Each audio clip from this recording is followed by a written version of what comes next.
अस्सलाम वालेकुम। Today the lecture is about biology class first year chapter number 2 biological molecules. Previous lecture में हमने previous lecture में हमने न्यूक्लिक एसिड्स पढ़े थे, ठीक हो गया, जिसके अंदर हमने डीएनए और आरएनए पढ़ा था। जो प्रीवियस लेक्चर था, लास्ट प्रीवियस लेक्चर, उसके अंदर हमने डीएनए पढ़ा, उसकी हिस्ट्री पढ़ी कि कैसे डीएनए इवॉल्व हुआ, ठीक हो गया।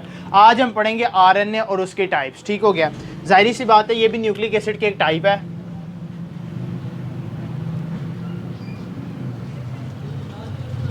It is the type of nucleic acid.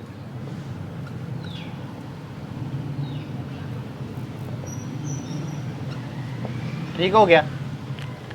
अब इसके बाद like RNA DNA is a polymer of the ribonucleotides. हमने पढ़ा था कि जितने भी आरएनए के अंदर जो भी न्यूक्लियोटाइड्स होंगे हम उसे क्या कहेंगे? राइबोन्यूक्लियोटाइड्स। राइबोन्यूक्लियोटाइड्स।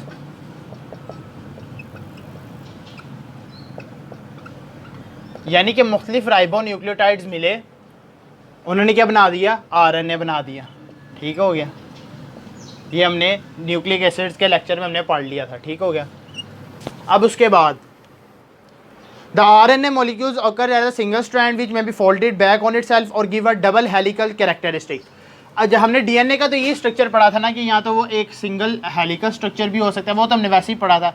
लेकिन ज़्यादातर जो डीएनए का मॉलिक्यूल जो सा था वो डबल हेलिक्स स्ट्रक्चर होता है, ठीक हो गया। ये डबल हेलिक्स स्ट्रक्चर होता है।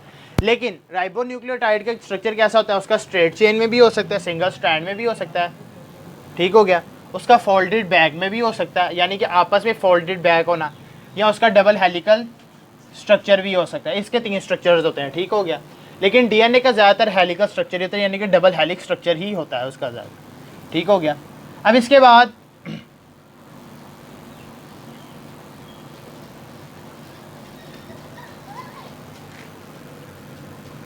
the nitrogenous basis from the usual complementary pairing with cytosine with guanine।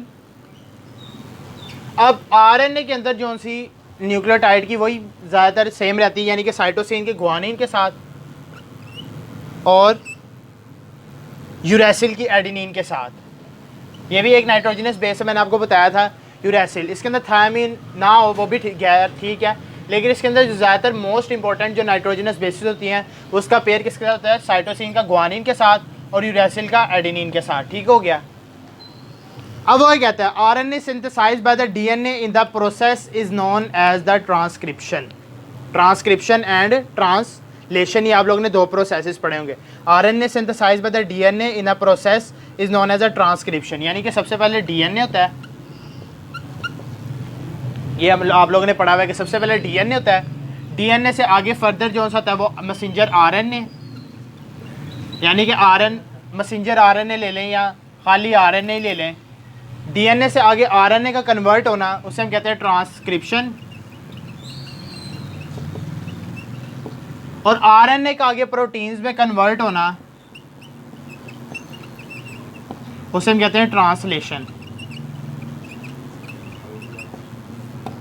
ये 2 प्रोसेसेस ज़्यादातर शॉर्ट क्वेश्चन में पूछे जाते हैं, यानी कि ट्रांसक्रिप्शन और ट्रांसलेशन में क्या फ़र्क है। डीएनए का आरएनए में कन्वर्ट होना है, यानी कि डीएनए ने न्यूक्लियस को मैसेज देना है, उसने आगे फर्दर आगे प्रोटीन्स तैयार करने। ज़्यादातर बात है कि डीएनए का काम क्या होता है?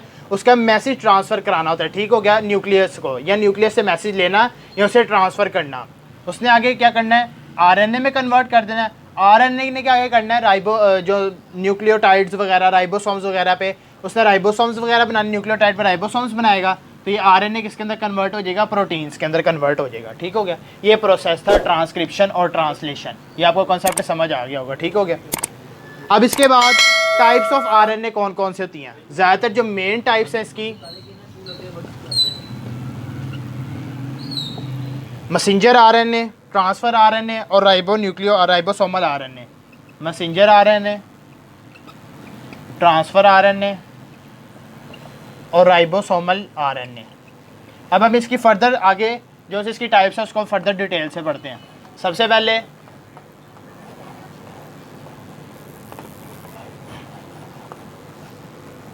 Messenger RNA.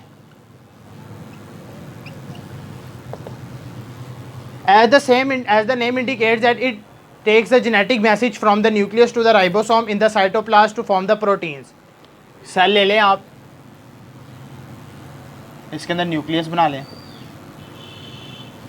उसके आगे फर्दर न्यूक्लियोटाइड बना लें। ठीक हो गया। अब जाहिर सी बात है कि यहाँ पे क्रोमोसोम्स, डीएनए वगैरह प्रेजेंट्स होंगे। ठीक हो गया। न्यूक्लियस के अंदर प्रेजेंट्स होंगे। ठीक हो गया। अब ये इसकी डिटेल क्या है, कहता है कि जेनेटिक मैसेज लेता है कहाँ से, nucleus to ribosome in the cytoplasm. Nucleus से राइबोसोम्स में, ये न्यूक्लियस है, इसका एक काम है इसने इंफॉर्मेशन लेना, आगे इसने राइबोसोम्स को ट्रांसफ़र करनी है। जब ये राइबोसोम को ट्रांसफ़र करेगा जेनेटिक इन्फॉर्मेशन कि भाई आगे प्रोटीन्स उसने फर्दर बनानी है। ठीक हो गया। ठीक हो गया। यानी कि क्या करेगा, जेनेटिक इन्फॉर्मेशन लेगा, जेनेटिक इन्फॉर्मेशन न्यूक्लियस से लेगा, न्यूक्लियस से लेगा तो ये आगे जाएगा राइबोसोम्स के ऊपर, वहाँ पर जाकर उन्हें मैसेज कन्वे करेगा कि वो आगे क्या बनाए, प्रोटीन्स बनाए। ठीक हो गया।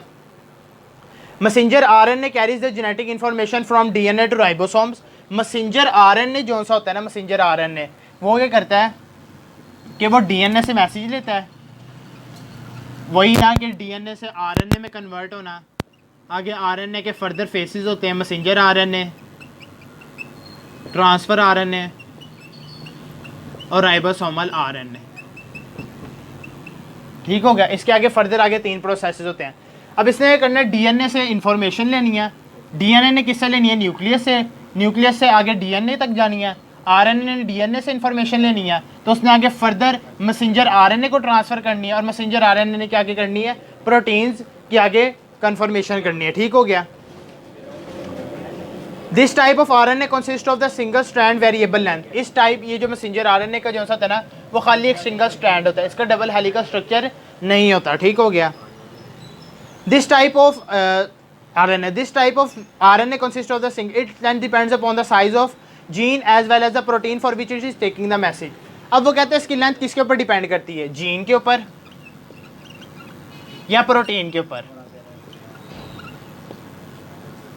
कि वो जो सा जीन है वो किस तरीके, जीन मतलब कि किसके, उसके अंदर कितने ज़्यादा अमाइनो एसिड्स हैं, प्रोटीन जिसके लिए वो मैसेज लेके जा रहा है उसके अंदर कितने ज़्यादा अमाइनो एसिड्स हैं, उसकी वजह से नंबर ऑफ़ अमाइनो एसिड्स वगैरह की वजह से ही उसकी लेंथ डिपेंड करती है। जितने ज़्यादा अमाइनो एसिड्स होंगे उतनी ज़्यादा ही उसकी लेंथ होगी। ठीक हो गया।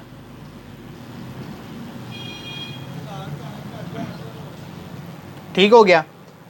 For example, for a protein molecule of 1000 amino acid mRNA will have the length of the 3000 nucleotide. कहता है कि अगर प्रोटीन मॉलिक्यूल के अमाउंट, उसके अंदर 1000 अमाइनो एसिड्स हैं तो मैसेंजर आरएनए की कितनी लेंथ होगी, 3000 न्यूक्लियोटाइड्स होंगे इसके अंदर। ठीक हो गया। Messenger RNA is about 3 to 4% of the total RNA in the cell. इसकी जो ज़्यादातर कंट्रीब्यूशन होती है आरएनए के अंदर होती है 3 to 4% होती है। ठीक हो गया। बाकी जो से होती है वो होती है ट्रांसफ़र आरएनए और राइबोसोमल आरएनए। दूसरी टाइप स्कीम पढ़ते हैं राइबोसोमल आरएनए।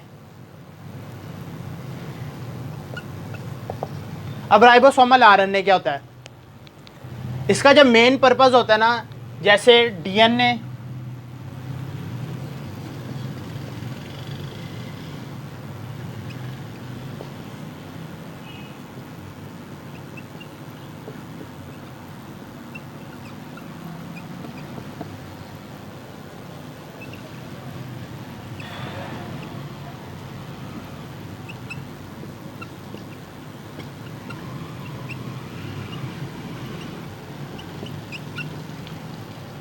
जाहिर सी बात है डीएनए ने किससे मैसेज लिया था, न्यूक्लियस से।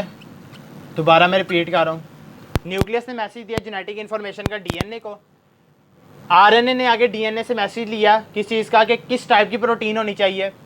आरएनए ने आगे जाके मैसेज, मैसेंजर आरएनए ने किससे मैसेज लिया, आरएनए से। ठीक हो गया। उसने आगे जाके मैसेज दिया राइबोसोम्स को। जब उसने आगे जाके राइबोसोम्स को मैसेज किया ना, तो उसके बाद जिनसे ट्रांसफ़र आरएनए होती है, ट्रांसफ़र आरएनए क्या करती है कि जो से मैसेंजर आरएनए ने जो से राइबोसोम्स तक मैसेज लेके गया, इसने आगे करना है वहाँ पे अमाइनो एसिड सबसे पहले प्रोड्यूस करना है। इसने वहाँ पे राइबोसोम्स के ऊपर सबसे पहले अमाइनो एसिड्स बनाने हैं। अमाइनो एसिड्स, जाहिर सी बात है अमाइनो एसिड आपस में मिलेंगे तो वो क्या बनेगी, प्रोटीन्स बनेगी। ज़्यादातर इसका मेन पर्पस सिर्फ यही है। ठीक हो गया। इसकी एग्जांपल के तौर इसकी एग्जांपल तो नहीं दी हुई वैसे। So the cell will have the at least 20 kinds of transfer RNA molecules. ज़्यादातर कोई भी सेल होता है उसके अंदर 20 types of RNA molecules present होते हैं, और इसके अलावा ये 10 to 20% कवर करता है ऑफ आरएनए का। ठीक हो गया। अब इसी तरह आगे देखें ट्रांसफर राइबोसोमल आरएनए को। Ribosomal are it is the major portion of RNA in the cell and may be up to the 80% of total RNA. ये जो सा था वो 80% होता है टोटल आरएनए का, ये 80% होता है, ये 10 to 20% होता है। और मैसेंजर आरएनए कितने, मैसेंजर आरएनए जो सा था वो 3 to 4% टोटल आरएनए का होता है। ठीक हो गया। Where 40 to 50% ribosomal protein is present, it act as a machinery for the synthesis of the proteins. Ribosome यहाँ तक तो बन गए ना, राइबोसोम तो हो गए यहाँ पे। ठीक हो गया। अमाइनो एसिड्स भी बन गए। अमाइनो एसिड से जो आगे फर्दर जो सी प्रोटीन्स बनेगी ना, यहाँ पे तो सॉरी अमाइनो एसिड्स बनेंगे ना, जो आगे फर्दर प्रोटीन्स बनेगी वो किसके अंदर बनेगी, राइबोसोमल आरएनए के ऊपर। ठीक हो गया।